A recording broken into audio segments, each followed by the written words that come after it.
أول تعليق رسمي لأشرف حكيمي بسبب التهمة الموجهة إليه.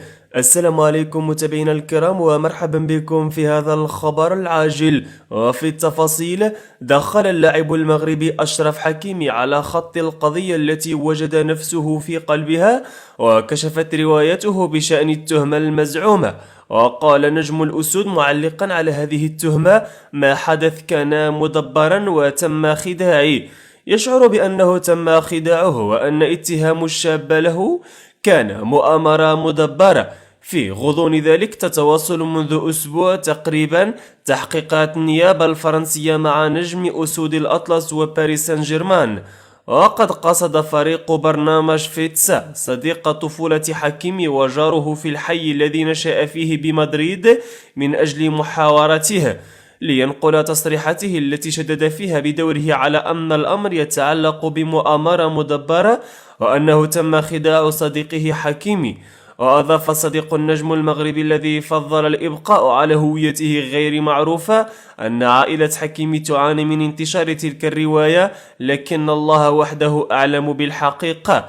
وأبدى عدد من جيران نجم الأسود ثقتهم في أشرف وفي روايته لما وقع، مشددين على أنه بريء مما اتهم به، وأنهم واثقون من أنه سيخرج منتصرا في النهاية. رسميا إلغاء الرحلات الجوية بين المغرب وفرنسا بداية من هذا التاريخ.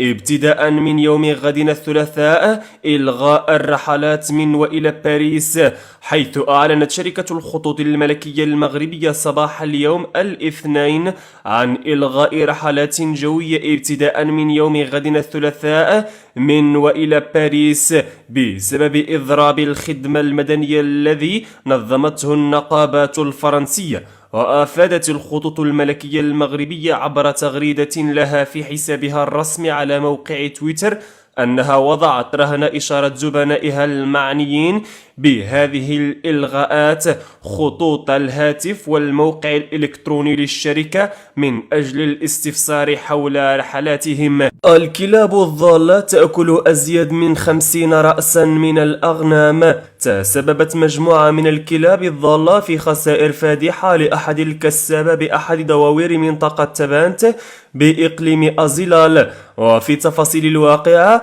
ذكرت مصادر محلية أن حوالي 30 كلبا ضالا هاجم رؤوس المواشي التي كانت مودوعة بحظيرة في ملكية الكساب المذكور خارج الدوار، وما أدى إلى نفوق عدد كبير منها. أكدت ذات المصادر أن هذه الواقعة تسببت في فقدان مربي الماشية أزيد من 34 رأسا، فيما لا تزال حوالي 20 رأسا تسارع الموت جراء إصابتها بجروح خطيرة إثر الهجوم عليها.